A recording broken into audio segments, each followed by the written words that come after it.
வணக்கம் நண்பர்களே. இந்த வீடியோல நம்ம என்ன பார்க்க போறோம்னா, வரக்கூடிய நாடாளுமன்ற தேர்தல்ல நாம் தமிழர் கட்சி முதல்ல எந்த தொகுதியில ஜெயிக்க போகுது அப்படிங்கிற ஒரு சர்வே ஒண்ணு வந்திருக்கு.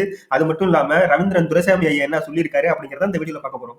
நாங்க கூட ஒரு சர்வேல பார்க்கும்போது கன்னியாகுமரி டிஸ்ட்ரிக்ட்ல நியூ ஓட்டர்ஸ்ல எல்லா கட்சியோட அதிகமா 25% சீமானுக்கு தான் கிடைக்குது. ரவீந்திரன் துரைசாமி ஐயா சொல்ற மாதிரி பாத்தீங்கன்னா, இன்னைக்கு தமிழகத்துல பாத்தீங்கன்னா, இளைஞர்கள் மத்தியில நாம் தமிழர் கட்சி மிகப்பெரிய வளர்ச்சியில இருக்கு.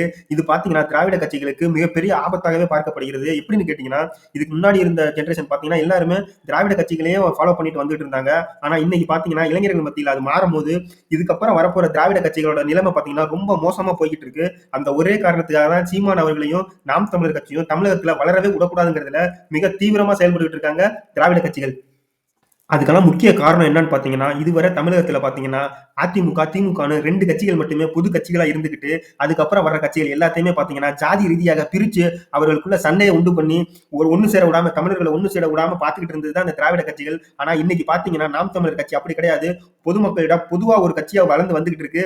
அனைத்து சமூக மக்களும் ஆதரவு குடுத்துக்கிட்டு இருக்காங்க. அதனால பாத்தீங்கன்னா, இன்னைக்கு திராவிடர்கள் ரொம்ப திண்டாட்டத்துல இருக்காங்க நாம் தமிழர் கட்சியோட வளர்ச்சியை பார்த்து. அதிகாரம் இல்லாத கம்யூனிட்டிகள் நெகட்டிவா திமுக அணிக்கு ஓட்டுகளை போட்டு குவிக்கிற கம்யூனிட்டிகள் மத்தியில 2வது பார்வை சீமான் மேலதான் இருக்குது.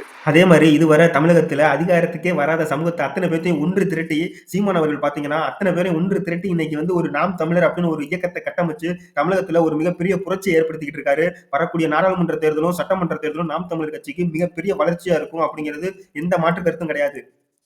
திராவிட கட்சிகள் பாத்தீங்கன்னா இன்னைக்கு நாம் தமிழர் கட்சி சீமான் அவர்கள் மேல பல ஆயிரம் கோடி சொத்துக்கள் சேர்த்துட்டாருன்னு விஜயலட்சுமி வீரலட்சுமி 2 பேர்த்த கூட்டு வந்து அவதூறுகளை பரப்புனாங்க.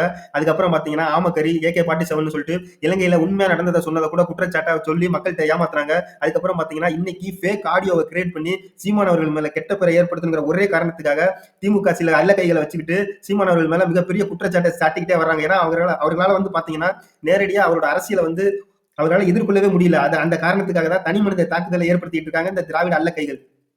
நாம் தமிழர் கட்சி அண்ணன் சீமான் அவர்களுக்கு அன்னைக்கு இருந்த ஆதரவை விட இன்னைக்கு பாத்தீங்கன்னா இளைஞர்கள் மட்டும் அல்லாம நடுத்தர வயதினர்களும் பாத்தீங்கன்னா சீமான் அவர்களையும் நாம் தமிழர் கட்சியும் விரும்ப ஆரம்பிச்சுட்டாங்க. இது வரக்கூடிய அரசியல்ல கண்டிப்பா நாடாளுமன்ற தேர்தலில் சட்டமன்ற தேர்தலையும் கண்டிப்பா எதிரொலிக்கும்.